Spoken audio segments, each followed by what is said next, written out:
Wow. That was tough to watch, guys. That was tough to watch. God,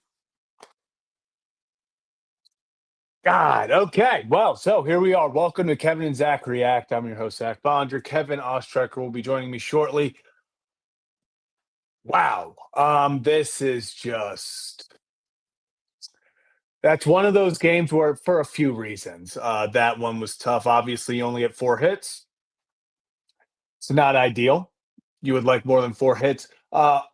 Pitching only gives up 3 runs. Only 3 runs. Zach Eflin was fantastic.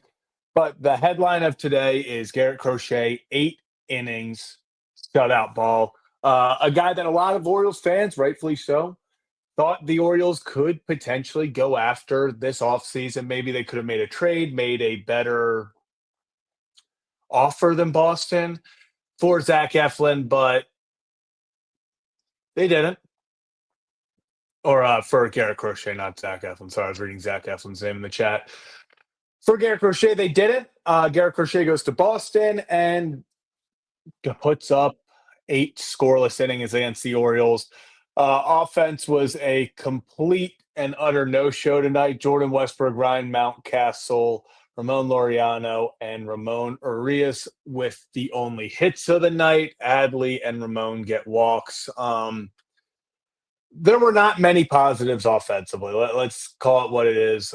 This was not a game that we're going to look back on fondly. Yeah, it's all he does. He just produces. It's what he does. It's what he's always going to do. So yeah, it's just it was one of those games. It was one of those games. It genuinely was. It felt like just absolutely nothing was going the Orioles' way. There was sloppy play in the field. Honestly, maybe the Red Sox, you could have held them to just 1 or 2. Not that that would have even mattered. They didn't score a single freaking run. So can't sit there and say, oh, well, if there were less sloppy in the field, if they bobbled less balls in the field, oh, we would have held them to 1, 2 runs instead of 3. They probably still would have lost. And who would have thought? It's inconsistency. I'm not going to say the offense is the problem. I'm not going to say that the pitching is necessarily the problem. They've both the issue. The problem is that I guess the pitching has been good at times. They've shown us games like tonight where they are simply not the problem. But at the same time, the offense, you go from the offensive has put up 0 runs. Let me go through 0 runs, 8 runs, 1 run, 9 runs, 2 runs, 12 runs.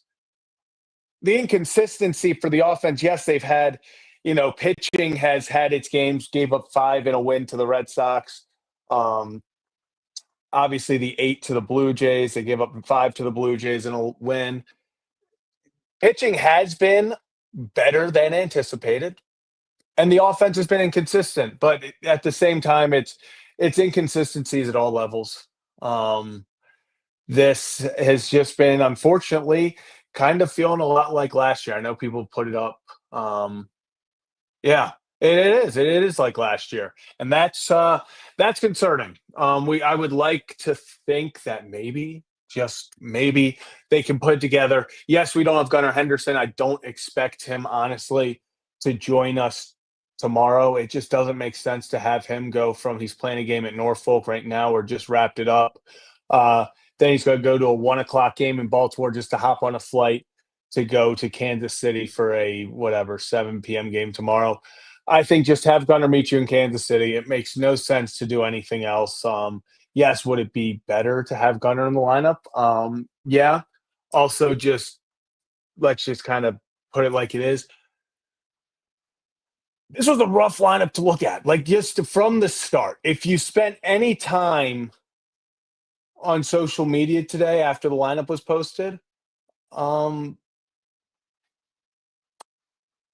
not a lot of people were expecting much from this lineup. And unfortunately, it's literally like that viral tweet that always comes back where it's like, the haters said I couldn't do it, and they were right. Shout out to the haters. That's kind of how it felt with the Orioles today. It was like, damn. Everyone said it was going to be a horrible offensive game. And guess what? It was a horrible offensive game. So sometimes the haters are right. You got to give it to them. You got to give it to the haters sometimes. Sometimes the haters are just simply right. They nail it. So this felt like one of those games. Let me share my screen so that we can attempt to kind of go through this. I'll save talking about Eflin and stuff for when Kevin hops on, just simply so we can have some sort of positive conversation of some sort. Westberg, he was hitting the ball well, got unlucky a few times. Adley, so all he draws the walk, still the 0 for 3.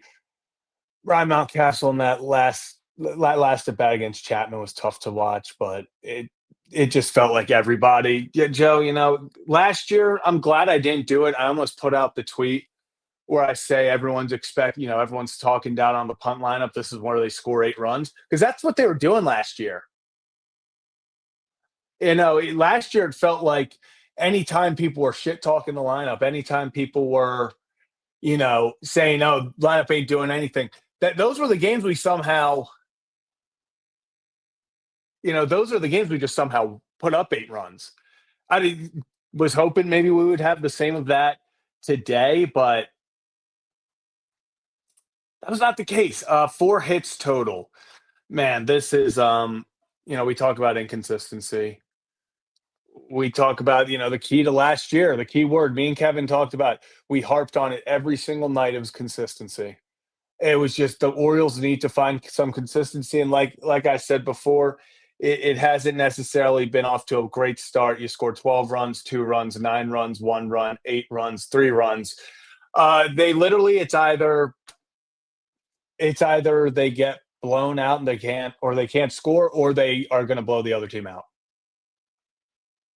That's just simply how this Orioles team has been so far this year. The pitching, like we said earlier, pitching's been as good as you could probably hope for with this group. We're going to get into Zach Eflin in a few minutes, but pitching overall was exactly what you're hoping it was going to be. They've had 2 tough ones where they gave up 8 to the Jays. Obviously, they won, but then they won, giving up 5 runs each to the Red Sox and Jays. So the pitching, even when they haven't had their best games, they've done just enough. They've held in long enough. They've gone far enough into the game. Kramer working into the 6th, where even if they're not dominating, if they're not putting up their best stuff, they've kept the Orioles in games. It's been the offense. You give up 3 runs over 9 innings, you're not going to, I can guarantee you. I cannot guarantee much in life. I can't, guys. I can't guarantee much in life. I will guarantee you will never win a baseball game. You will not win a singular baseball game with 0 runs. It is physically impossible. So, yeah, it's awesome that the bullpen or the staff gave up just 1 run or 3 runs.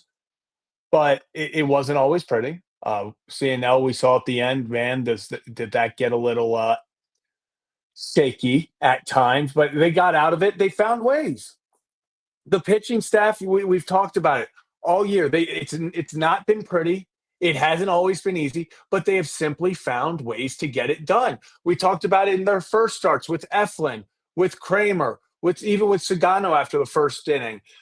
Even when they were getting guys on, when there was traffic around them, they were just finding ways to get out of it. Even Povich, he was finding ways to get out of jams with minimal damage.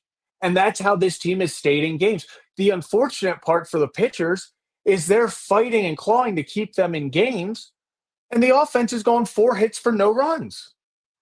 I get it. At the end of the day, this is Garrett Crochet. He's a front runner for the AL Cy Young.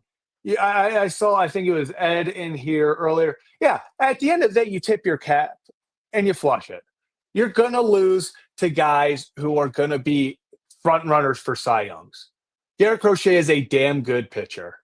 He is going to win a lot of baseball games for the Red Sox. Do I wish it was here? Yeah.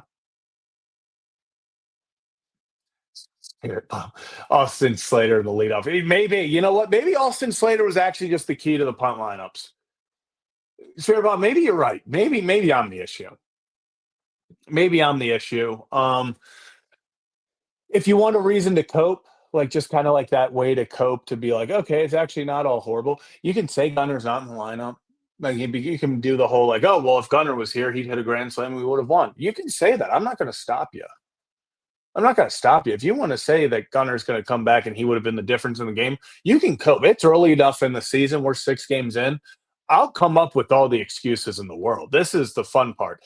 It's when this is 4 months in and we haven't seen any change that we're gonna sit here and hate our lives. But for the moment, if you have to cope, go cope, you know? So, Big Town, you have to let people cope, Big Town. You have to let people cope. Uh, this team, if the offense doesn't switch up soon and just get some sort of consistency, which I mean is the literal last word I wanted to be sitting on this show and preaching after the last how last year ended. We talked all off season. We're like, we just want consistency. We just want consistency. And make a good point. You face aces in the playoffs, but it's hard to, they're gonna have to hit off them.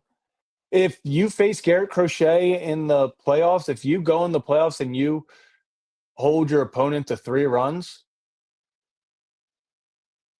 you should be in that game. You should at least be competitive in that game. That's what's frustrating is at any point did it really feel like even once it was 1-0, you're like, okay, they they got something going. It was only 1-0, but you felt like, okay, if you could get Crochet out early, we could overcome 1 run. Once it got to 3 runs, it was like, damn, all right, pack that up. Well, it's out of here. It just felt like kind of another one of those moments where you could just tell the offense wasn't there. And yeah, like I said, at times you have to just simply tip your cap and say Garrett Crochet's an ace. He is one of the top, probably 5 pitchers in all of baseball for a reason. He's going to get his. He's going to get his. He's going to have success. He's going to have games where he dominates. Tip your cap, move on. Uh, if we scored 10 runs tomorrow, I'm not going to be, I mean, I'm going to be ecstatic. I'm going to come on here and probably say we're winning the World Series, but we're early enough in the year to say that. I mean, like I said, um, but man, do we need consistency. If they want to just stop with the whole 10 runs, 9, 10 runs, 1 run, 9 runs, 1 run, all that, if they want to just like average it out to 5 and just give us 5 actual runs a game and not just average it out after we go 10 runs, 1 run, 10 runs, 1 run. That'd be cool. That would be cool. I disagree. First half of last year, I think people genuinely forget how good this offense was. Like I know we've they've had struggles, I would say, since the All-Star break last year, ever since I'd say going into July is when it started. But Orioles were first to 70 wins. That offense, I think, I've posted a few highlights before. I think we do kind of forget because we all focus on just how rough the final 4 months were. Those first 2 months, like I remember Phillies Orioles was seen as the World Series matchup. Like that was the preview, and that was the Orioles raked Wheeler.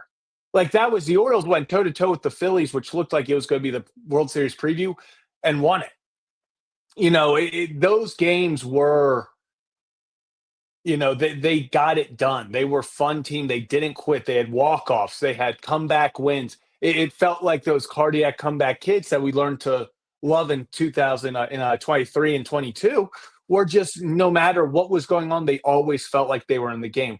It didn't really feel like that the second half of last year, and it's starting to off this year where you're like, if they fall behind early, we're going to have to see what happens. So this is it's just all about consistency. It just all comes down to consistency. This is Kevin Zach React. Hit that like and subscribe button that we go live after every single game. And joining me, the other half of Kevin Zach React, Kevin Ostraker.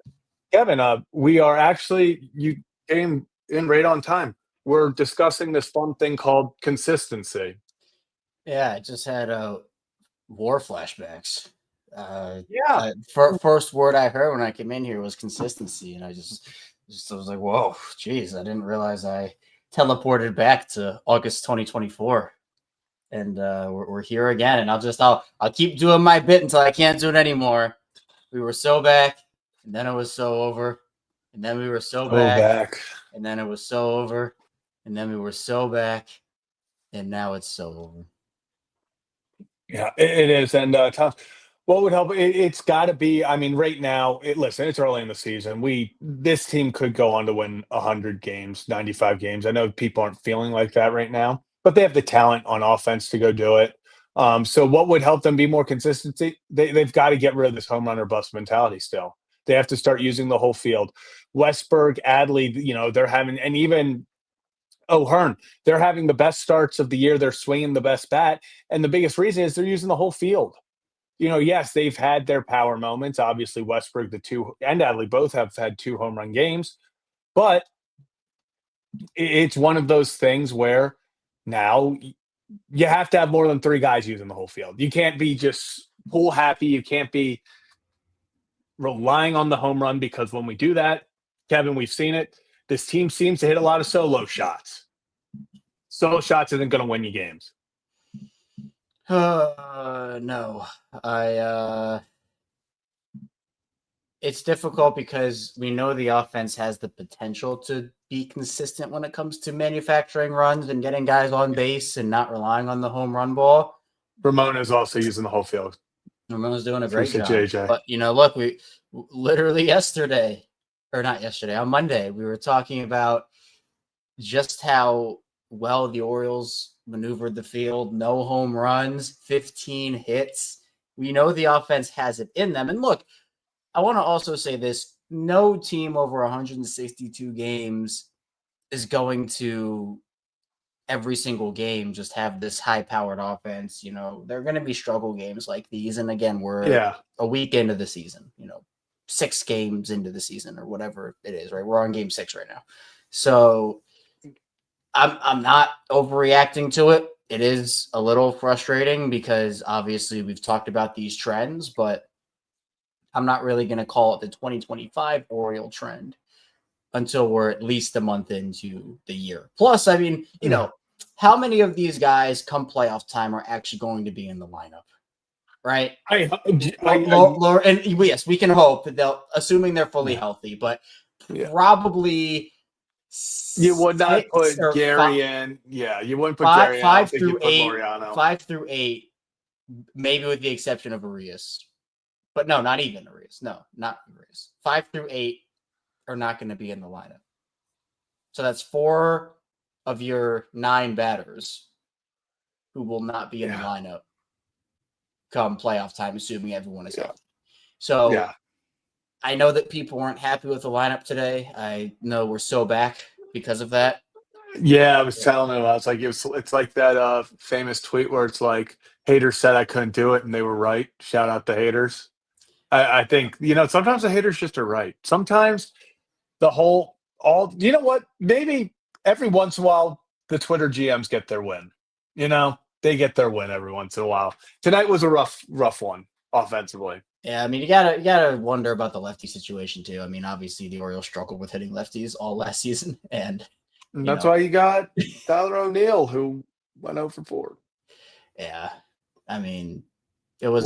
That's why you put. It was a rough game. It was a rough game. It's why you put Jorge in instead of Jackson Holliday. Yeah, I mean, I it's why you put Gary Sanchez in. Do we want to talk trades already? Go get me Brent Rooker. Just to be more consistent with it. I mean, I know that again, I'm not doing any trends or whatnot. Like,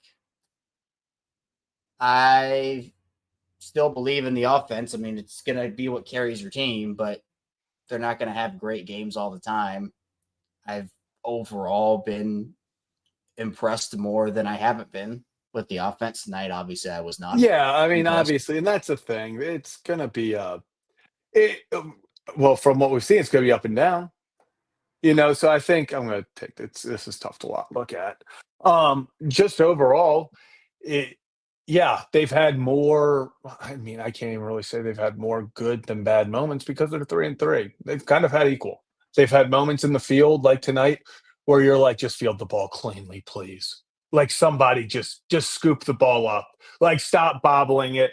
Like I said earlier, Kevin, you could argue that maybe two of those runs could have been stopped if they didn't bobble or throw to the wrong base, stuff like that. They'll lose 1-0. It's got to, you would still lose the offense. You're not going to win a single game when you don't score a single run. Yeah. Yeah. It's difficult because we know the offense is better than this. We know the offense is so much better than this, even with the guys they had in the lineup today. Even with the guys they had in the lineup today. Kevin, real fast, I did give everyone the pass. I said, if you would just like to, it's early in the season, if you would just like to cope, you can tell yourself Gunnar would have been in this lineup and hit a grand slam and we won. I said, I won't stop you. Yeah, you can say that. You can cope with that for tonight. We're early enough in the season for that. So yeah, Gunnar being added to this, I don't think tomorrow. I think the day after, or just when they'll have him meet him in Kansas City. Then you can, hopefully start to see the full resemblance of what this lineup can look like. But yeah, this was a tough one to look at tonight. But I mean, we've even talked about that where we're not going to see this Orioles lineup whole probably until June because of Cowser, maybe a little before that. But, with Gunnar missing the first part of the year, with Cowser now being out 6 to 8 weeks, who knows what's going to come down the pipeline? Hopefully nothing, but this is baseball. This is sports. Injuries do happen for every single team. Mm-hmm. You have to wonder, are we ever going to see the offense whole? I mean, for the team, you even got to wonder Grayson, Bradish, Wells, there's a lot that you have to wonder about. So I'm not necessarily sure, the offense right now has the talent even without those guys in the lineup. And I think that's because, there are teams across the entire MLB would do anything to have, even 3/4 of the lineup the Orioles have. That's the thing. That's why it's frustrating when they don't get the job done because they have the talent to do it. You would think they can be a little more consistent. I would say that they've been a little bit. They've played good more than they have played bad. Mm-hmm. It's kind of, I wouldn't call it 50-50, but I think they've been a little bit better than they have been just not playing well. Yeah. But you're going to have to learn how to hit lefties consistently and figure things out. It is what it is. So, it's frustrating tonight. Hopefully they can right the ship tomorrow. Yeah, that's all you can do. You just got to go win the series tomorrow. Actually, I'm assuming it's going to be Morton versus, I've not seen. Let me see. Morton versus Houck, Tanner Houck. And I saw someone, Lalorix up here. I agree. This is my biggest complaint with Jackson Holiday right now, just with the management. They said that they're going to let him get at bats against lefties, but when they face a dominant guy like Crochet, he said they're going to give him the night off just to kind of help.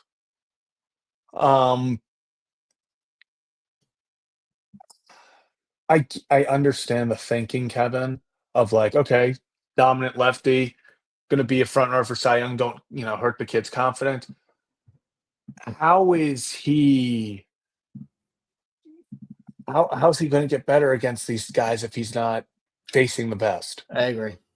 That's the frustrating part for me. Is okay. Yeah, we're gonna ease him into the lefties and everything.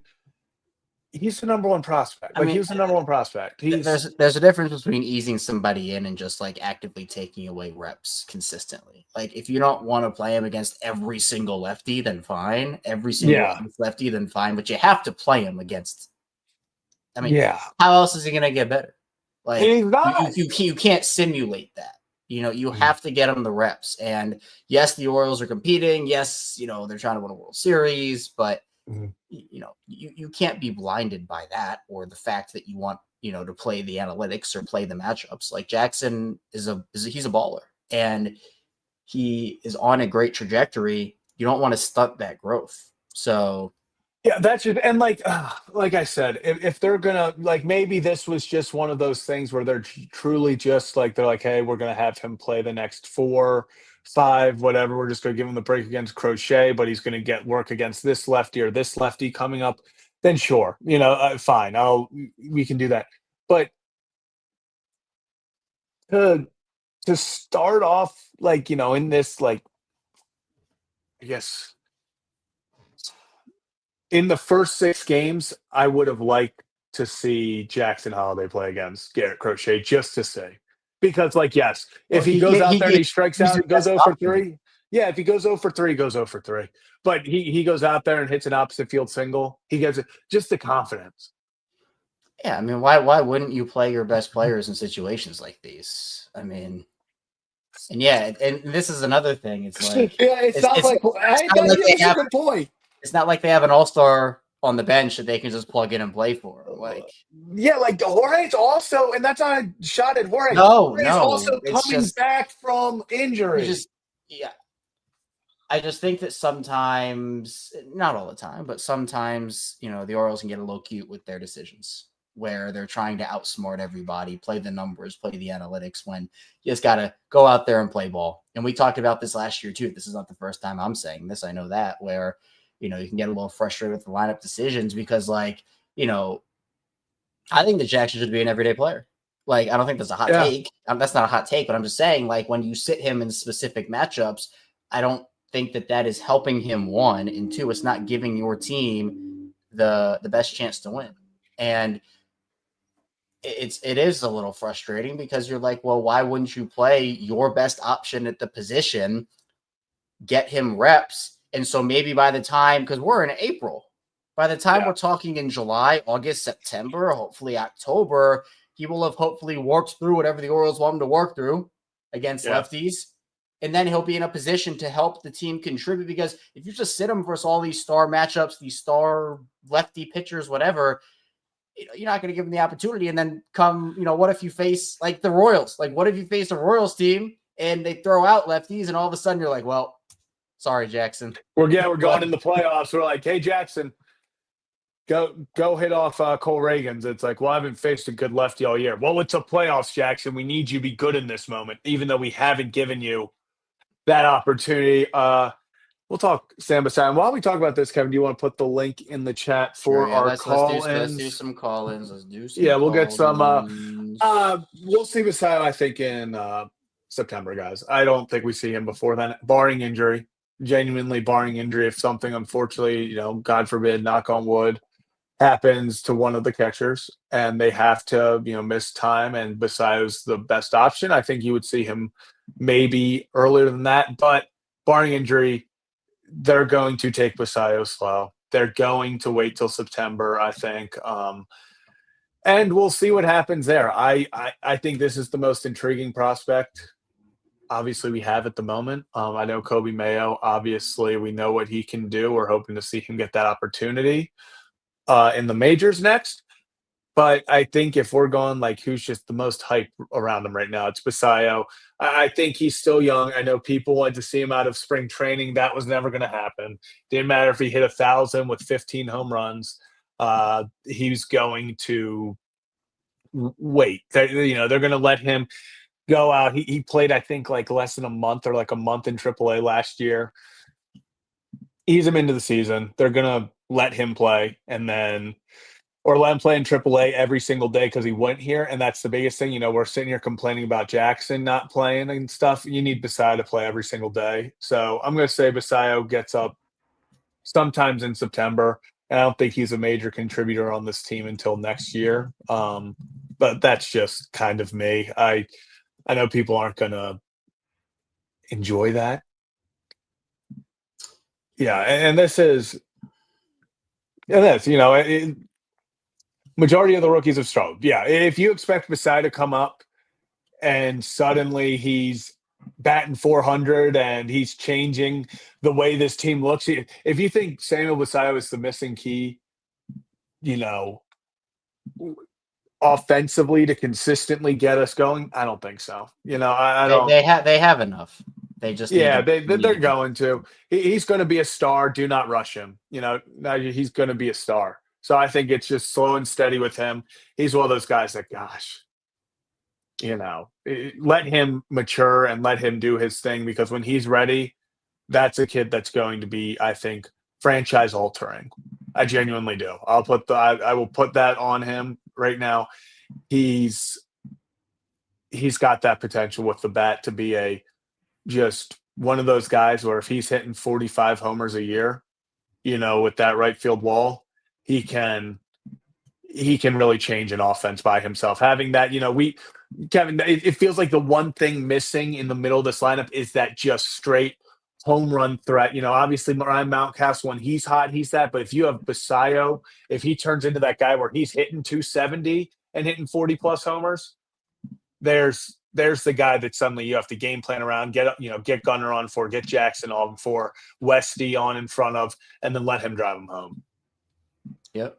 Yeah, I mean, you have enough. I don't want to be sitting here in June talking about the same things we were talking about in 2024. That would really, I don't even know the word I'd want to use, but I'd be really pissed off if we had to have a whole nother 6 months of conversation about how the Orioles can't hit with runners in scoring position, can't, manufacture runs outside of solo homers. We saw the formula on Monday. You don't have to do that. You don't have to do that every single game. I'm not expecting them to do that every single game. You're going to have bad games like tonight. Just don't make it the trend and don't be a 500 team. I don't want to keep going back and forth between win-loss, win-loss, win-loss, string some wins together. It's the frustrating part of, and yeah, I mean, I'm just showing props to people who are putting truth in the chat. Yeah. Because again, you lose a game like this. Talked about it a couple days ago. 3 runs given up by your pitching staff should be more than enough with this offense to win the game. Yep. You ruin a quality start from Mifflin. He gave up some hits, but he was able to get out of the jams for the most part. Your bullpen comes in and holds it down for you. It gives you that chance. Baker is unhittable.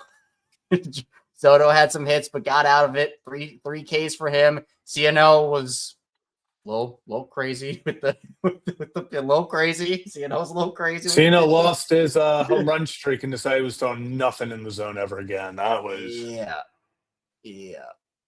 So, all right, let me get the call-ins in the chat here. Again, if you are not a member and you want to be one to call into the show live after the games, you can join the membership. We've had an awesome time with the memberships so far. With the call, we have, so genuinely appreciate everyone who has joined. It's just a way to vet out, pretty much so we don't have trolls calling in. We can just kind of keep a better eye on that and just kind of keep this as, I guess PG as possible, not have as much risk. Yeah, Spirit Bomb, I'm not tonight. I can after you get shut out. If the Orioles would have won, we'd be blasting. Especially not against the division rival. Yeah, we would be blasting it if the Orioles had won or it was even competitive. Yeah. And oh my gosh, Steve. Appreciate you gifted. Appreciate you, Steve. Even in a loss, Steve comes through. Steve is even in a loss. Also, I saw this earlier from Brian. 1 up by Beard, 1 down Kevin's hair. It's a tough one, Kevin. Is the bedhead going? Are we going strong? Well, yeah. Is it? Yeah, it's kind of just out. It's not really like crazy. It doesn't. It's not as bad. Yeah. But all right, call in link is live if you want to join. Just by the way, just wanted to let people know. Yep. So. And we always have our first one. Welcome to the stage. Oh. Joe, how we doing? Hey, what's up, Joe? Joe, how we feeling? Safe. It's the first and foremost. I don't know if y'all have seen the weather. It's pretty PG. Pretty freaking nasty around here. You're holding up. You're hanging in. Yeah, we're good. I was gonna say to the east and to the north has been hammered really hard, but luckily we just had a couple bad thunderstorms. Dog sat in my lap most of the game because he's very Scooby-Doo and hates thunderstorms. So just jumped up in the chair and sat on my lap. Oh, man. You love. Oh my God. Yeah, Joe, I was gonna say I heard it was pretty rough out there in the with some storms coming through. Yeah, it got pretty bad. Last I saw, 4 tornadoes touched down. So it's pretty bad to the south and to the north, but Well, looks like I'm glad you're safe. Glad you're hanging in there. Yeah. Joe, how'd you feel about the game? A little disappointing, not fun. It was disappointing. The most disappointing part to me was the 9th inning. You got Rutschman who walks. You got Speed on the bench with Holiday. Hell, Kerstad's faster than Rutschman. Rutschman's your DH. You're not burning a position and having to align your defense if you go to the 10th inning. So you're burning your DH. Put somebody faster in there. And then for crying out loud, Mountcastle's 0 for 7 against Chapman and golf swings at the first pitch. Pinch hit O'Hearn or Jackson there and give your team a They shot. don't do that though. Righty lefty. They don't believe in that, Joe. I mean, I got a prop for today though. Oh gosh. I got me Oh. got me a new hat. Oh, repping the boys. Got me a new hat. So looking slick on you. Mailman came and dropped it at the doorstep. So that'll make the day a little better. It made the day a little better. Yeah, you got that in the gray. They have a lot of different patterns too. Don't they have like a cow one and a white one? They have a lot of different hats. So shout out to Brooks and the boys. Shout out to Brooks and the boys. Yep, Brian was at the game tonight. He's no longer allowed to attend games. We didn't score any runs. Nope.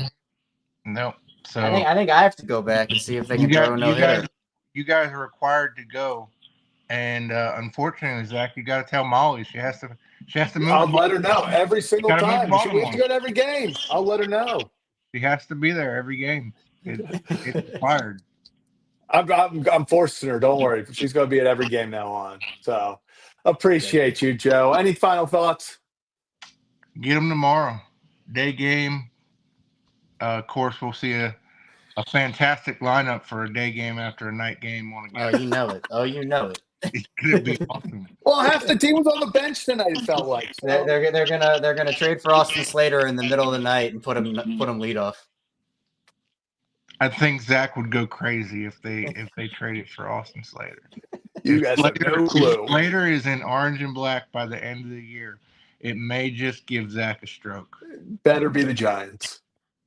Better be with the Giants. Joe, appreciate you as always. We'll catch you next time. Yes, sir. Later. Appreciate you, Joe. Oh my gosh, there's so much. We gotta get a lot. We gotta get to a lot, man. This is crazy. Okay, we're just standing. Laura, first off, we got gifted 5. Appreciate and Lorax, new member. Appreciate you. Thank Thomas, you. New member. Incredible. Thank you. And then Steve. Look at Steve. I'm standing on my. That's beautiful. Yes. Thank you. I had to stand up for. Oh, I almost just ate. Man, we got an awesome community here, man. I'll tell you, obviously, both of us starting with the Ryan Ripken show, and then being able to branch out here and give a space for reactions. The call-ins have been so fun, and being able to, build this community up has been awesome as well. And I'm blown away by all the support. So thank you. Yes, genuinely, thank you, and thank you everybody for just tuning in daily, even no matter what. So we appreciate all of you. Head over to our next call-in, Down Under. AJ, how are we feeling? Just threw him on the screen. Didn't even give him time to react. I gave him 2 seconds. Jump scare, man. I forget that they can't see the number of people behind or what moves up. So sometimes I'll be like, oh, everyone sees where their position is, and they don't. Yeah. Usually you give the walk in. It's like calling Down Under, and I'm like, okay, I gotta be ready. Yeah, get you a Down Under, and then immediately toss you on.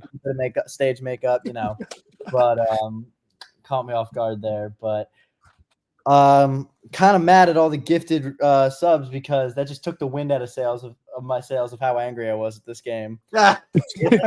Come in pissed as hell when you got this great community going. So thanks, Laura and Steve. God, you just don't you love generosity, AJ?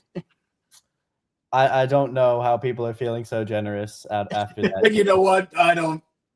I feel the same way, but I appreciate that they do.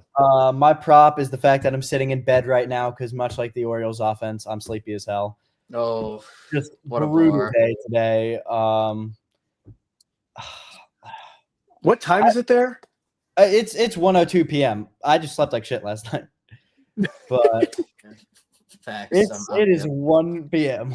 Like, tomorrow is a 4 a.m. wake up, and thank God tomorrow is when we're scheduled to score 15 runs. Yeah. But Charlie Morton's on the mound, so whatever the over is tomorrow, hammer it. Like, just annihilate it.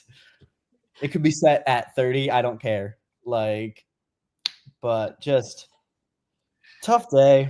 But outfield defense was weird today. O'Neill lost today. Like, lost. For a Gold Glover and who's shown really good plays in the field so far, lost. Cedric just bobbling ground balls. Like, and then, of course, he's still Cedric freaking Mullins, so he makes me just. Yeah, he made up for I it. was starting to because throughout this season, his defense has looked like not his best. Mm-hmm. And then he just reminds us he's still Cedric Mullins. So, like, his worst defense is still better than 90% of the league's best. Exactly. And then Laureano, just he had a good day. He was one of our only hits, had a couple rough at bats, and then just a missile to second that I think that guy might have been safe on. I think he might have swam the tag, but yeah. that was close if Boston went to challenge that. I don't know about that. Yeah, that was one of those where I was like, get the game going. I was like, everyone, hurry. Like, let's get pep in this chat. Throw the next pitch. Zach Eflin, just a dog. He did not get the run support he needed today, but he does exactly what you want out of a number 2 guy, and that is to keep you in the game and save your bullpen. Problem with the Orioles right now is he's our number 1 guy. Though I actually was saying it in the chat a ton earlier. Pitching has not once been the problem. We have not lost a single game on pitching yet. Yeah. We have had games where the pitching gives up a lot of runs. The Morton game comes to mind. Mm-hmm. We did not lose that.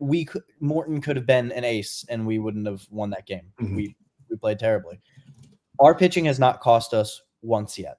It will at some point in the season. It will, and that's why we need to go get someone like an Alcantara, like someone like that. A Cease. Cease is a rental. I don't know how much I want that, but yeah. Also, I'm not going to jump on the panic that we didn't get Crochet train yet. He dominated us today. The dude's never pitched a full season of a starter's workload. No, yeah. If you want to go off of, and they shut him down halfway through last year.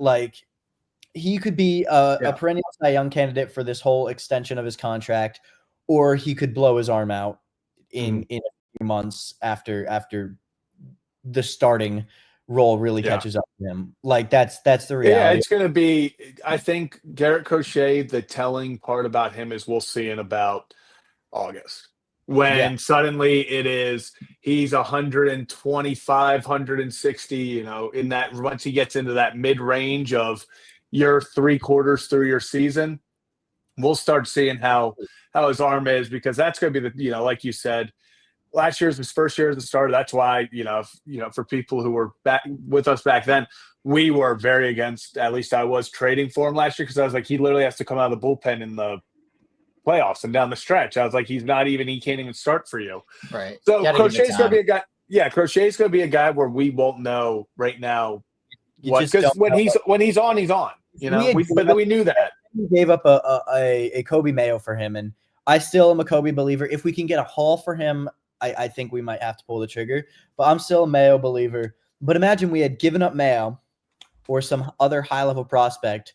Crochet comes to us, and he blows his arm out a few months in. Yeah, it's a disaster. People would be calling for Elias's head, and I am not Elias's biggest fan right now. But they'd be calling for his head. It's tough. That's the hard part of GMing. The only problem is I feel like Elias is too cautious. and I'd love to see him just make that splash move. I think people underrated. This was not the offseason anybody wanted. We needed an ace. No. But O'Neill, not a good day today. Turns out Tyler O'Neill, certified righty killer, I guess. Yeah. But Kittredge, I think he's going to be a stud when he gets back. Just a freak knee injury. Which is the most. Got to have guys hold down the fort before he gets back. That's like, and that just feels like it's been the story of the Orioles. Then you had injuries. You're not ever thinking of their knee. That is the dead last thing that comes to my mind. That's why I'm not super worried about him when he gets back. Because yes, he'll have to work back. He'll have to shake the rust off. But it's not like he'll be coming back from like a torn. It's not an arm thing. ACL injury. He's going to be good when he comes back. CNL, man, he worked out of it. Good on him. Yeah, he found a way. Streak breaker. Loses the homerless streak and walks Cedon Rafaela. For 164? 161, I think was the number. 161. Something like it was in the 160s. I can't hit the broadside of a barn with a shotgun, and I don't think I could walk Rafaela if I tried. Just ridiculous. It's true though. It felt like that's been the tough part because recently, man, CNL's a guy that like you say got out of it, but that was 3 straight walks is not what we want. For not at all. I like you said, I think he's just scared of the zone now. He's always been jumping with the zone. But he's hoping he has to recover from he hangs the slider and it didn't get missed by a guy who had hit 1 career home run until that point. That was such a horrible way to lose this rough scene. If it was going to happen, Aaron Judge breaks the streak, you're like, all right, whatever, sure. Okay, you're going to hang one, it's going to happen, but that's brutal. It would be like, imagine if Crochet today had lost the shutout by getting homered by Mateo. Right. And Mateo, I love him. He's been one of my favorite players to watch. I love watching the Speed Demons. Not only has he looked off at the plate, he has just looked off in attitude. On a routine ground ball today, he spikes it again. Mountcastle snags it. I don't know if it actually hit the ground or if it was just a low throw, but not a good throw. Nearly gets hosed at home yesterday. That was so weird. Didn't hustle out the double play in Toronto. Has looked sloppy in the field. He getting back from an injury is one thing. I don't know if it's a bit of almost depression from the injury or what it is. He just looks off. Even last year when he wasn't our best player, every time someone hit a home run, my favorite part about the homers was Jorge would do the little shake celebration in the dugout. When he ran up and congratulated Cedric with the shake at when he walked off the Yankees. He was just such a guy and just hasn't been that this year. Yeah. Gunner back desperately. They do. I'm saying you want to meet him in Kansas. The home crowd needs Sweet Escape. They need a Sweet Escape. They need a Sweet Escape from the. Hey, I'd love it. I'd love it if it happened. Yeah, if he's in that starting lineup tomorrow, I will not be opposed to it, but I'm not sure they're going to have him go day to night and then shot he hit in Norfolk. Yeah, he's ready. He's ready. That's for sure. I think he's ready for a bigger role. I think I trust him. After toiling away in the minors, I think. Just another Orioles example of a guy toiling away. Exactly. AJ, appreciate you calling in as always. I'm sure. Hopefully, the 4 a.m. wake up call for you tomorrow morning is a little bit better than this. I hope so. We're 15 runs. Yeah, I would too. Runs all off of solo homers. Okay, that's how they would do it. Gunner comes back and goes 5 for 5 with 5 1 homers. 1 through 9 are going to hit a homer to start the Yankees. 3 homers on 3 pitches. Try 9 homers on 9, guys. Might as well. Hey, if it happens, I'm with it. I'm with it. If it happens, you called it here first, AJ. You called it here first. 9 pitches, 9 homers. You'll get the credit. All the bookies. Tell them what's up. AJ, appreciate you calling in. We'll catch you hopefully tomorrow after a win. So far, guys. So thanks for having me on. Perfect caller streak. Appreciate you. Appreciate you. Yeah. Actually, one thing. Dedication. One thing I just thought of. particularly with AJ's comment about the trades and kind of Elias being cautious, making the big move.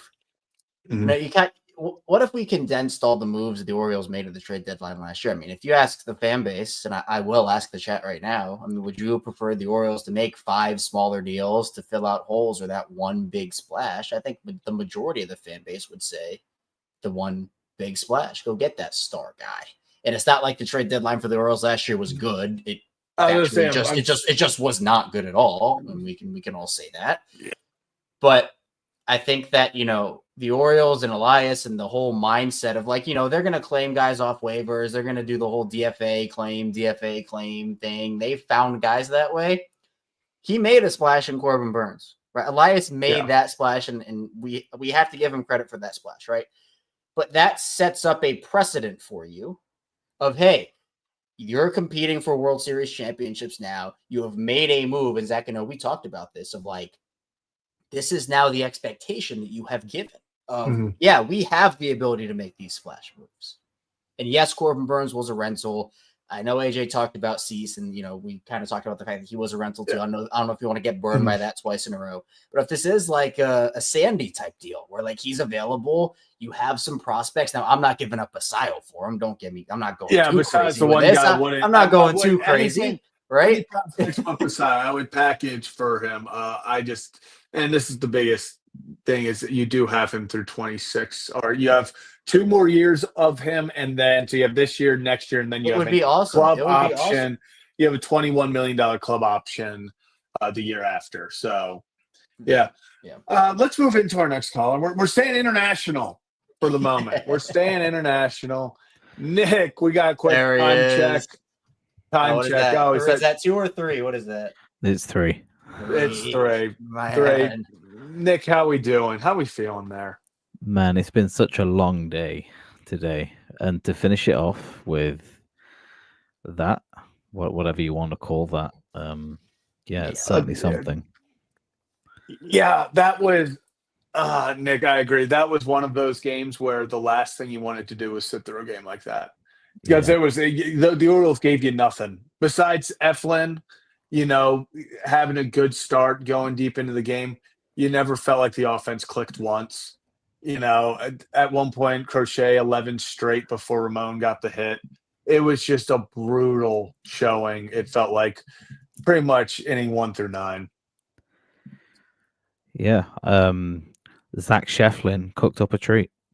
Oh, I like that. You're coming in hot with the nicknames that he got. Cade by Povich is one, and man, I like that. Zach Shefflin.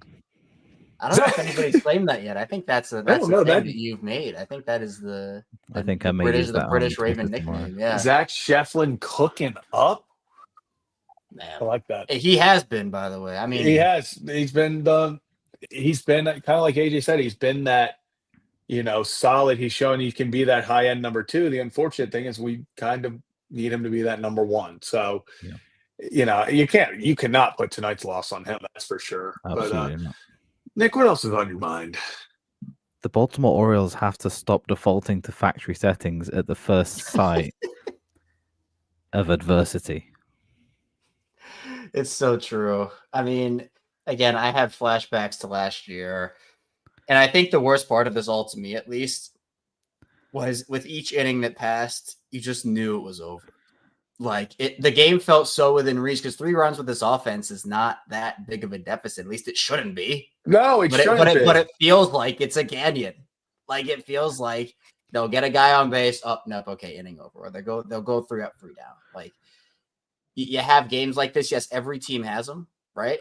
But the fact that we saw it so often last season, and now we've seen a couple already, like three runs should be enough to win you a game with the Orioles offense. But a couple times this season, we've already seen that it hasn't been. Yeah, we're getting Nam style flashbacks, but unfortunately they're not real flashbacks. It's actually happening. Yeah. Literally right before our eyes. Yeah, right before our eyes. And it's crazy because the Orioles offense, if you just want to look at, I don't think this is updated like for tonight's game or anything, but the Orioles have the best offense in the league in terms of batting average. They're hitting 305. And obviously that's because they've had a couple of monster offensive games.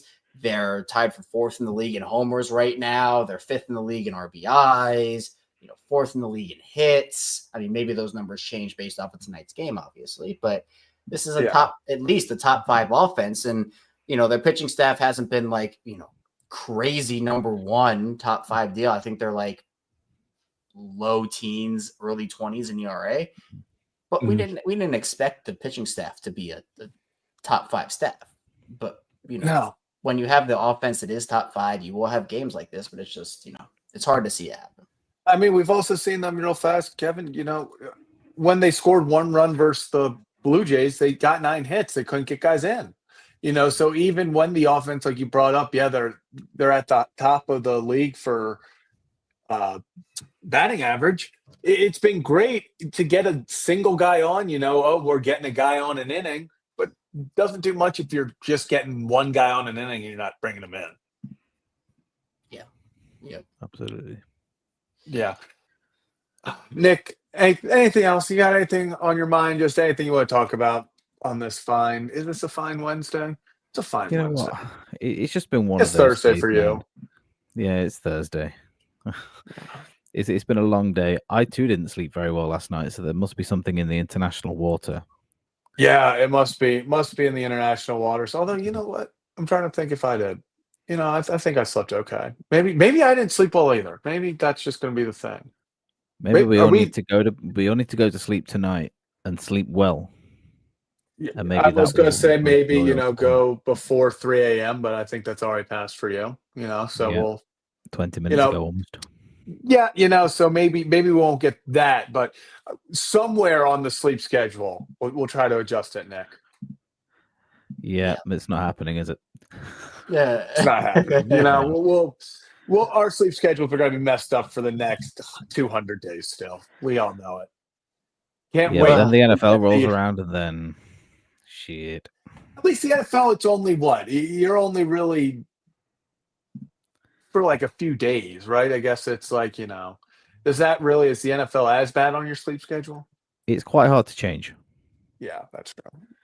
So I'll be going through now until the end of the NFL season. So, yeah.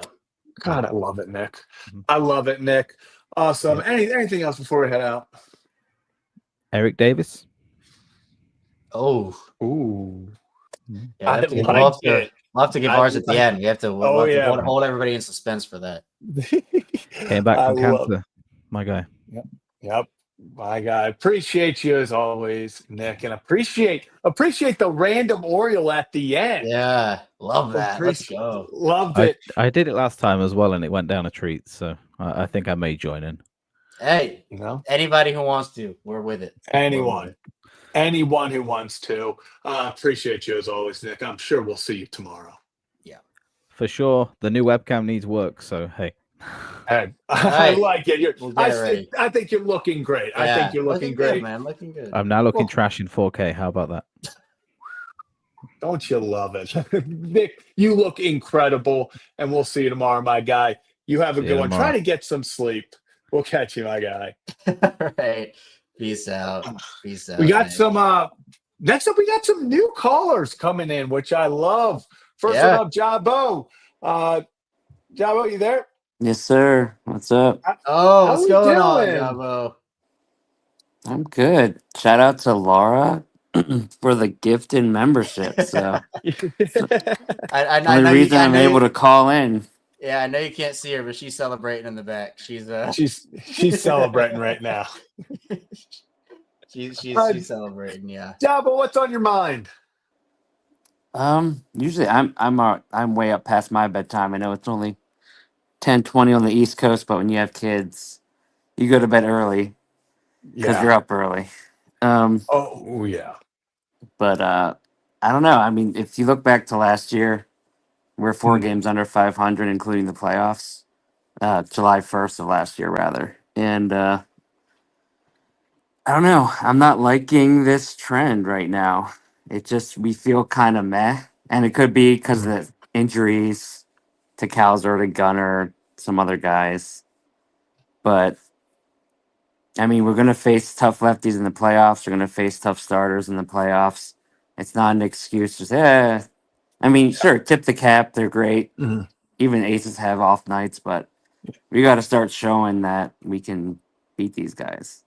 And you can't just roll over. I think that's the biggest thing. And, Yeah. like you're saying with, since July 1st, that really has been kind of the turning point. It feels like, because going up, we talked about going up until then, it felt like the Orioles were kind of on a crash course for the World Series. The offense was playing out of their mind. The pitching, we had Bradish back, we had Grayson, we had Corbin. Felt like they had a core three that you could go into the playoffs with.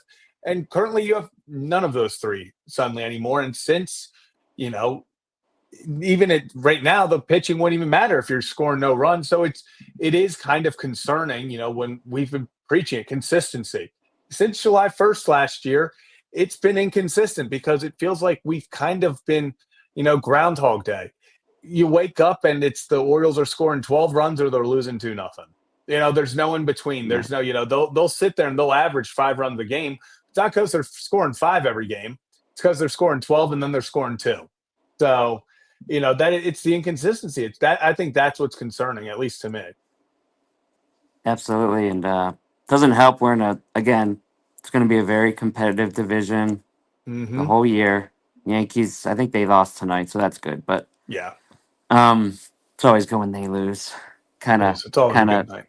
Helps us eases a the bit. pain of the loss. Yeah. I don't know. I just don't like what I'm seeing so far, but I know they're gonna get it. And once Gunnar comes back, I'm gonna bold prediction he comes back tomorrow. I'd love it. And I think by the time the game ends tomorrow, he'll have more hits than Devers on the year. Ooh, Let's 3 hit. go. I love it. I love it. You know what? Yeah. If Gunnar, obviously, I think though, at least from what I kind of think they would probably opt for him to just go to Kansas City. But with the offense needing some consistency, if you want to have him debut in front of the home crowd, I would not be against seeing Gunnar Henderson in that lineup tomorrow. That's for sure. Yeah, I mean, if Gunnar's ready to play, he's got to play.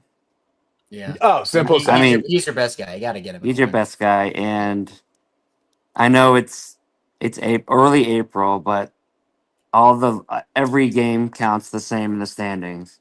Mm-hmm. So if you take an L, if we lose the division by 2 games, you can look back at 2 games early in the year, say, hey, if we had just scored 2 runs, we could have won the game. Scored 1 run. Yeah, and when you want to look at it's just tiebreakers tough. right now, this is now you have an opportunity. You're 2-2 with Toronto. Boston's a team that you I think it's going to come down to you, Boston or New York, to win the division.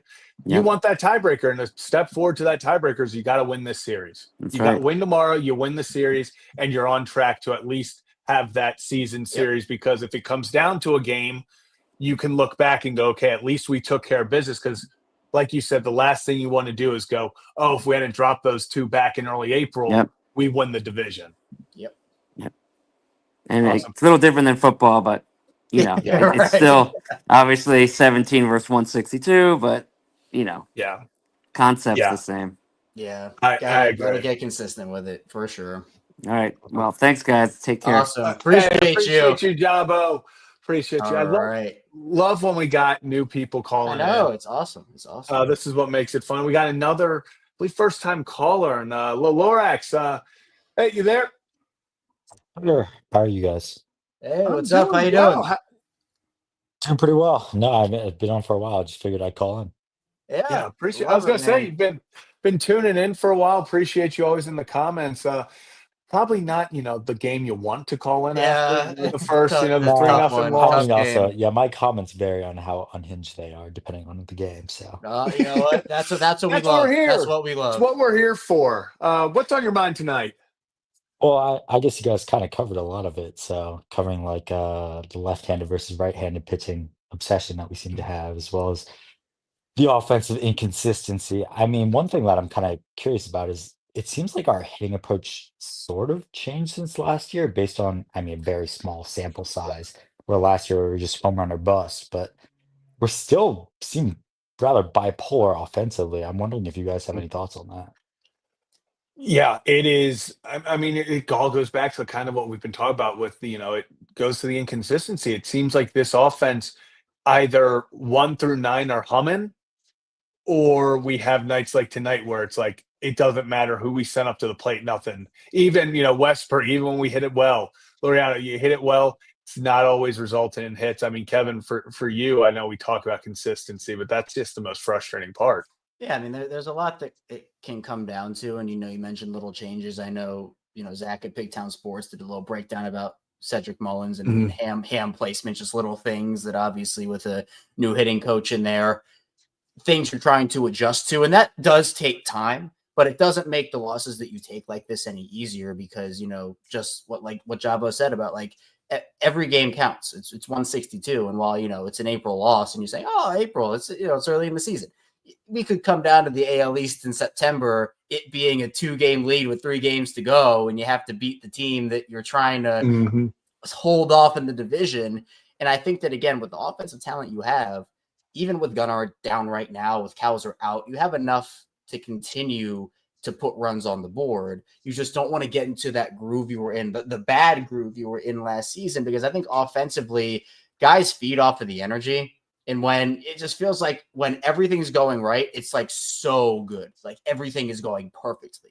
But then it's really bad.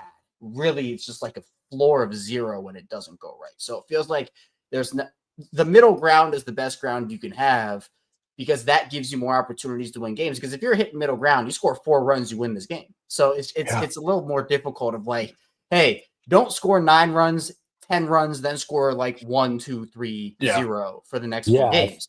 Score 6, score 5, right? That's what I think. Yeah, I think there's some really bizarre stat about our record with like 5 runs scored versus less than 5 runs scored, where it's like we're like 19-2 or something. I totally made up that statistic. I remember them saying it wrong. Nothing. But yeah, no, it's just it is very odd how the offense is like all or nothing, even though the approach seems to have changed. And I mean, we have completely different batting coaches, right? So yeah, I and mean, it. oh, go ahead. I was going to say, and I think it is a lot to do with just confidence. When everyone's going up and everyone's swinging it well, this offense seems to just be like, oh, okay, here we go. Like, okay, we're scoring 10. But as soon as that first inning goes by and you go 1, 2, 3, and then the second inning they go 1, 2, 3, it feels like the offense is almost like, well, shit, like not today. Like, and it's like And there that's how the fans doesn't feel seem for that sure. battle. Oh, that is, yes. You can tell pretty much after the first inning if fans think they're winning the ball game or not. So Yeah, absolutely. I mean, I'm tuning in at work, and as soon as after the second inning, basically, I can tell if we're gonna win or lose. So. And that's the worst part of it, where you feel like even 2 years ago, the cardiac comeback kids, them down 3 in the 8th, you feel like, oh, they can make this thing happen, they can rally.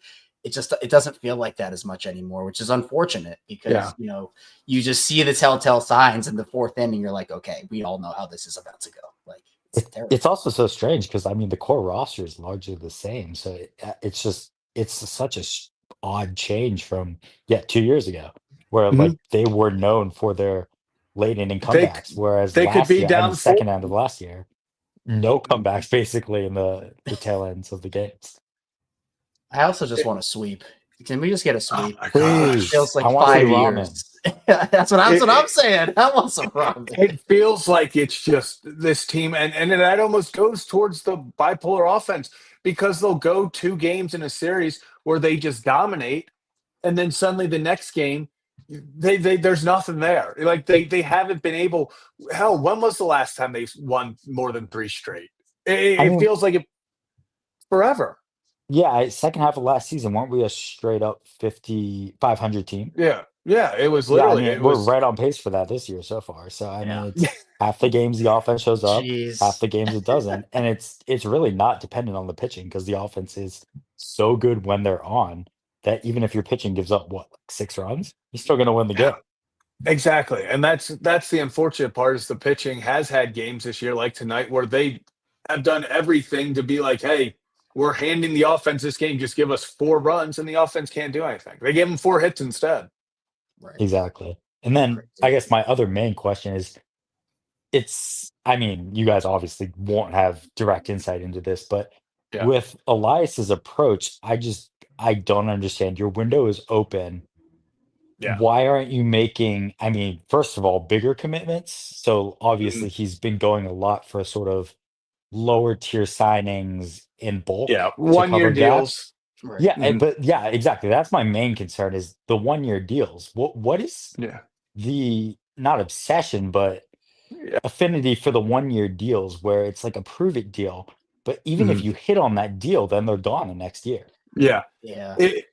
I think a lot of it recently has come because of guys where they're like, okay, we just need that 1 year, to get Kerstead ready. Oh, 1 year and we're getting cows ready. But kind of like you said, now it's gotten to the point where it's been multiple years of just a different rotation of 1 year guys, and they all still seem to be holding guys back. Like Yeah. they haven't opened up. It's not like, oh, we gave Kerstead, the full rope this year. We wanted to get, let him ease in last year. We brought in a veteran for 1 year. Guys like Tyler O'Neill, I think that's an interesting case because obviously if he plays out of his mind, he's opting out. If he doesn't play, Yeah, great, you're exactly. stuck It's a for 3 1 year years. deal. It's Right. fully Yeah, a 1 year deal because exactly. either So you don't want him or you want him and he's gone. Yeah. So Exactly. exactly. So it's in that aspect. It's frustrating. I think that's the most frustrating thing, especially because you see other teams out there giving away these 5, 6 year mega deals to these players that you felt like, hey, if the Orioles got them, we'd be looking a lot better right now.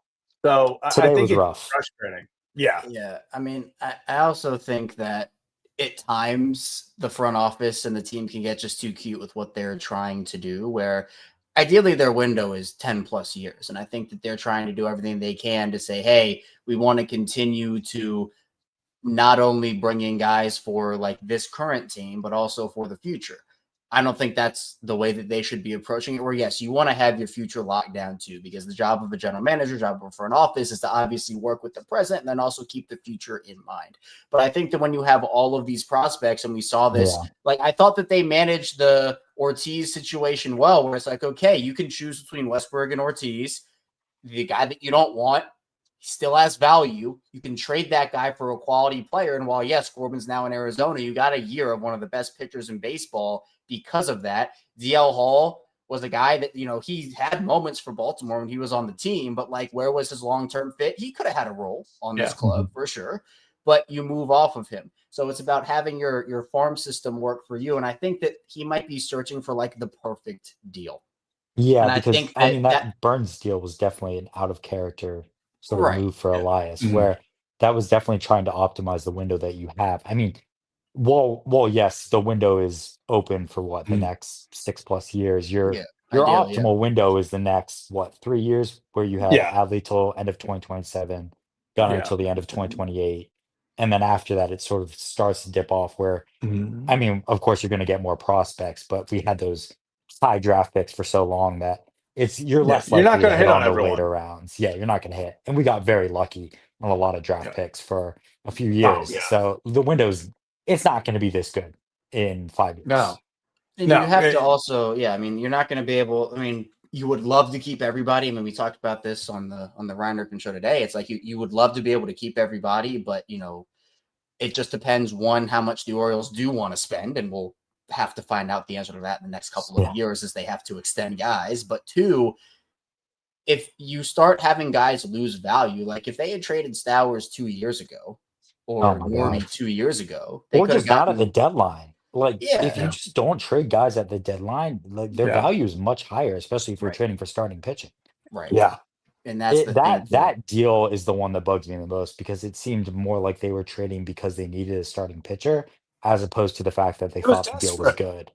It They was they were desperate. desperate. They were desperate, but like the thing Yeah. with Trevor Rogers was you had what, like a 10 game sample size where he had looked good, and then within the past 3 years, he hadn't, since he had like an injury, and his Yeah. velocity had dropped like 4 miles per hour.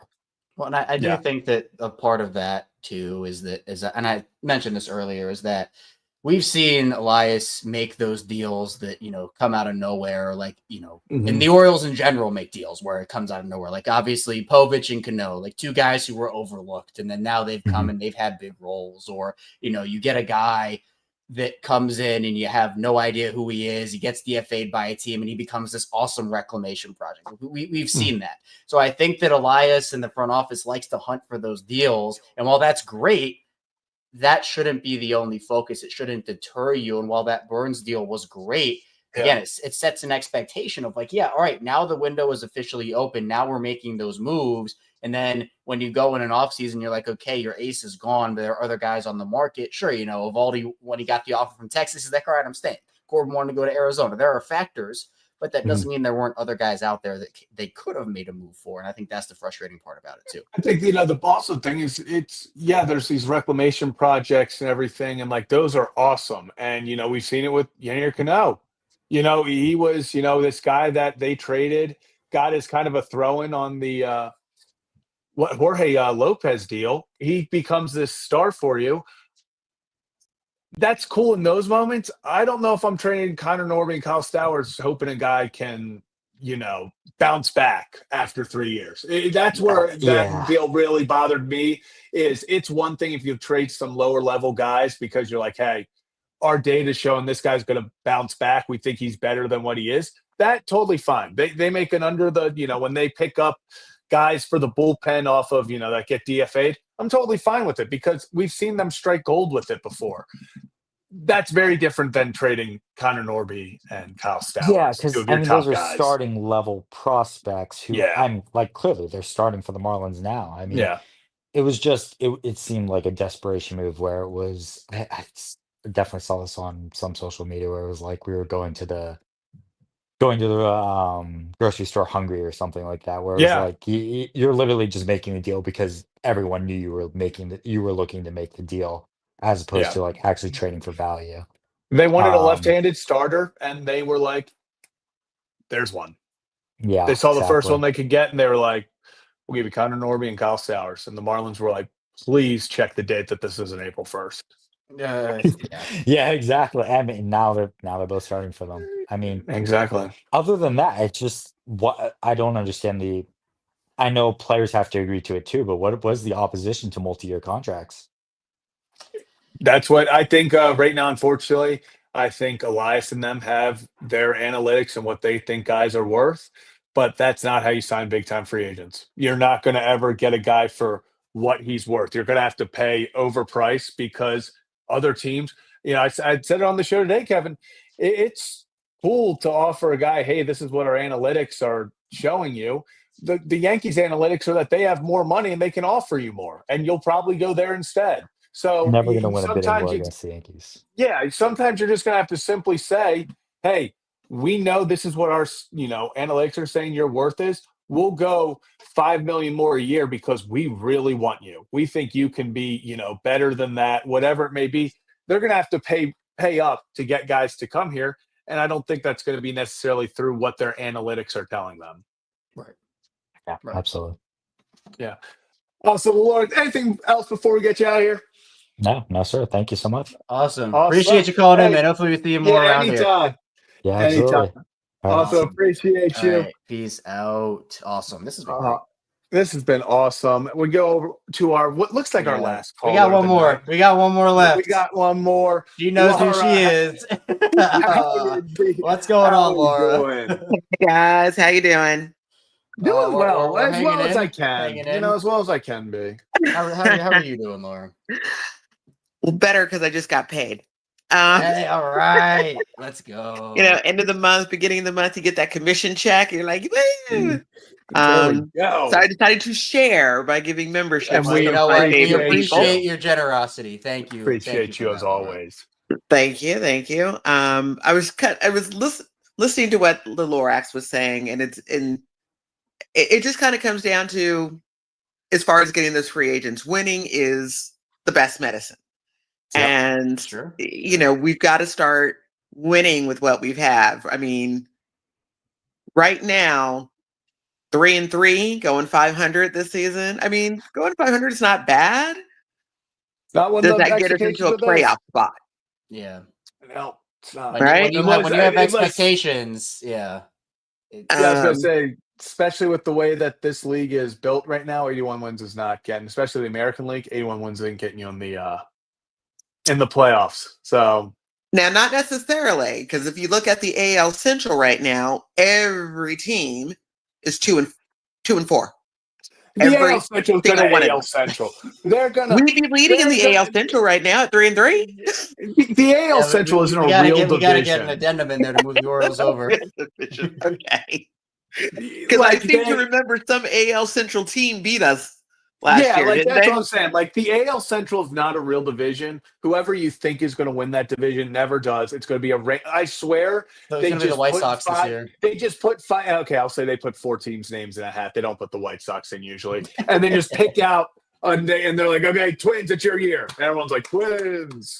Like they probably have a group chat that they're just like, yo, congrats, Twins, you won the raffle this year. You guys are winning the division. That whole division, besides the White Sox, wins between 75 and 83 games every year, and they just trade off where the rest go. It's unreal.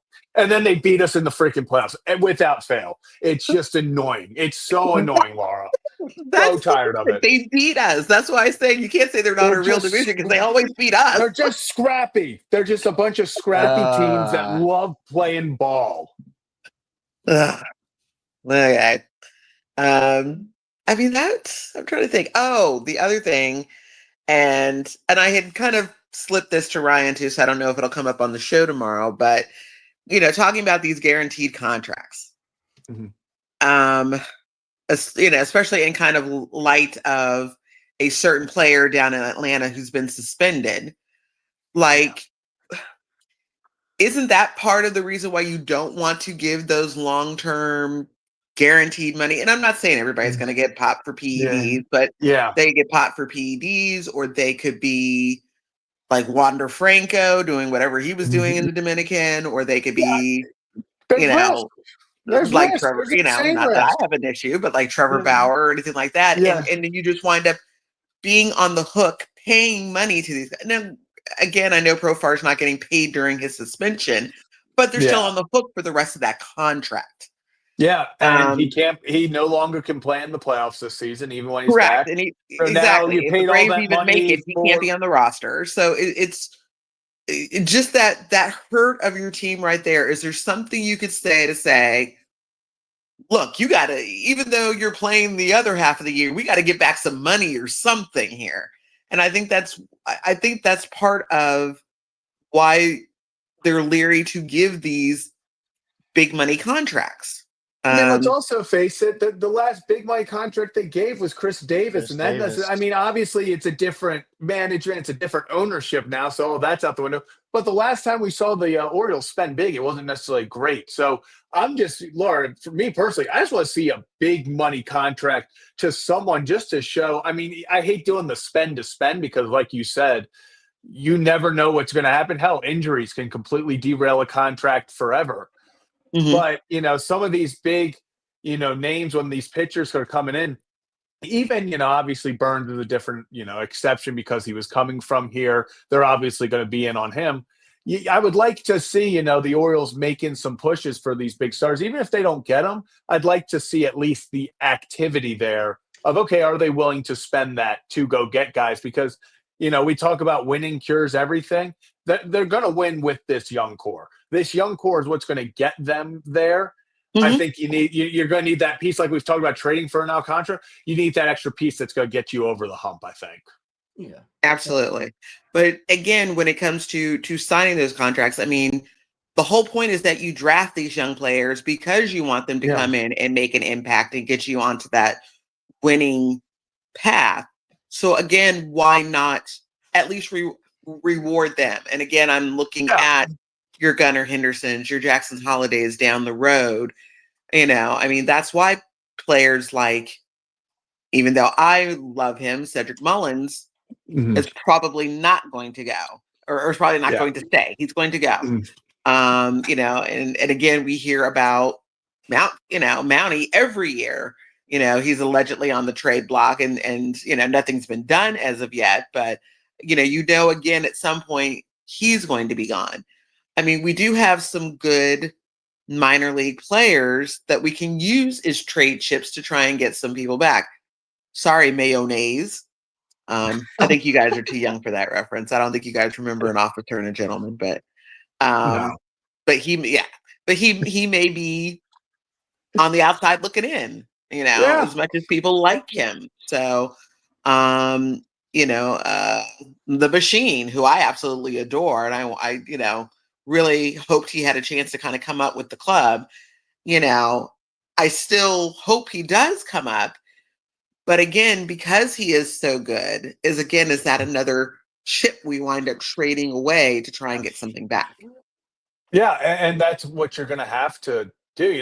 If these guys want to get meaningful pieces, you have to trade talent to get talent. I think that was what was so frustrating last year, is it felt like they traded a lot of talent, didn't get a whole lot of talent back. Right. And that's, I think was the biggest and most frustrating part was, yeah, you felt like you had these trade chips. Like, okay, there's the group of guys. Everyone knew Norby and Stowers were going to go somewhere. It was okay. They're going to get traded, but it felt like they were almost like they put out, hey, Norby and Stowers, who wants some? Miami was like, we'll give you Trevor Rogers, and they're like, all right, and that's where I think it's also the level of talent they're going for. We talked about Kevin before about, do you want the 5 tiny moves, or do you want that one home run, swing? Are you going for it all with an out they've contract? done both, but I just think at this point, like, you have so much talent offensively. Yeah. I think you are a pitcher or two away, and if you bump a guy out of the rotation here, I think that, like, you can work with Sagano, you can work with Morton, but the reason why Corbin worked so well with Grayson and, I mean, Eflin, when the 3 of them were there, and, like, obviously I know Grayson got injured at the end of the season, but it's like you have that buffer. So when Grayson goes down this year, you don't have the buffer of saying, okay, well, there's Corbin there and then Eflin. It's okay. Eflin's he's been awesome since he's come over. But other than Eflin, you have a bunch of uncertainty, with the most uncertain part of that being Grayson's health. And you just don't know what to expect with that, because we know when Grayson's on the field and when he's on the bump, he's a number one, he's an ace. There's no question about it. But, one of the best abilities you can have is availability, and it's hard when he's not out there all the time. Correct. So, yeah. Anything else, Laura? Anything else on your mind? I think I'm sure there was something else in the back of my mind that's not coming out right now. So I'll just have to save it for tomorrow. Hey, that's the great part about going live every day. Awesome. Absolutely, Laura, guys. Absolutely. Appreciate you as always. Appreciate your Yes, support. appreciate you, Laura. Always. I will be awake for a change. You guys went on so late Monday night. I was like already in bed. I know. Yeah, we had we had a walking adventure, and then the storm caused a bunch of traffic. And I'm glad to see that Zach and Molly made it home safely. Yes, they did. Yes, they did. Laura, appreciate you as always, and we will see you tomorrow. Always a pleasure, guys. Talk to you tomorrow. Always. Bye, Laura. Peace out. Appreciate everyone who called in. Kevin, even after a 3-0 loss, it's still just awesome. This community we've built, and just getting to talk to everyone. Call in if you're mad, sad, pissed off, you hate the team, you love the team. We have to do 1 up, 1 down. We got to. Yeah. I'll go my 1 up. I'll take the easy one. I'll go Eflin. I'm gonna just steal it. Of course you would. Well, me being different, I'm gonna go Brian Baker. Why not? I was just gonna say, I think that I was literally about to say I was debating if I wanted to go offensive and be like, should I go like Arias or something? But, yeah, no, I think Baker's the only other guy you can do it. 1 down. Anybody who watched the game cheering for the Orioles, I'm sorry, very sorry. Yeah, very tough sorry. Day. I see Mateo in the chat. There's a 1 down. Yeah, man. Tough scene, tough game, but hopefully they can win tomorrow. Hopefully. That's all you can hope for, and we will be back tomorrow. I guess, yeah. Good. Yeah, Perez got out of it, but the 3 walks were the stress levels were getting to me when he was throwing those pitches. I'll tell you that. Very much so. We could also, I'm seeing 1 down's just the lineup overall today. Just and watch it be even worse tomorrow, and Zach go crazy. And they're gonna score, and I didn't say a word today, Kevin. I was like, you know what, I'm gonna let this one slide because I have it in my. I literally have it in my drafts right now. I think. Do you actually? I didn't save it to my draft. I just had that's a lineup. It just Well, you know what? Maybe you can use it tomorrow. maybe we can use it tomorrow. 1:35, 1:30 first pitch tomorrow, so it'll be an early Yeah, I'm game. also still emotionally recovering from one of the worst Nuggets games I've ever watched in my life. Yeah, Russell Westbrook. Yeah, thanks. Yeah. I was going to mention it today on stream, but I decided not to. I was doing the squad show for Locked On. We do it every week, and in the ad, the Denver Broncos guy mentioned, "Oh, I was at the game last night with Nikola Jokic," and I was like, "Yeah, great. You know what I remember about that game? Russell Westbrook blowing the all-time performance of Jokic's career in a span of 10 seconds. He is my MVP, but I know Shea's going to win. I've already accepted that. So yeah, I think he is as well. This I'm a Nuggets fan. Zach is a Grizzlies fan. We don't have any Wizards fans in I don't think any of us are Wizards fans in the show. Any of the five of us. No. Maybe Ryan might be. I don't know, but maybe Ryan considers. Yeah, I just haven't. That was a very random. Jokic has old job. Oh, nice. That's sick. You know, if I ever met Jokic, I'd be looking up like this. I'd be like, yeah, Kevin, you would come nowhere close. So, yeah, nowhere close. Kevin, any final thoughts on the night? Nah, tough game. 3 runs given up by your pitcher should be enough to get the job done with this offense. But as we said a lot of the time last year, it was not. So hopefully I can get him tomorrow.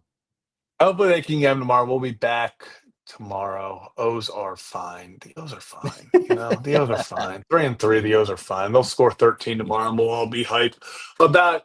We will be back tomorrow. Make sure to hit that like and subscribe button if you're new to the channel. We go live after every single Orioles thing.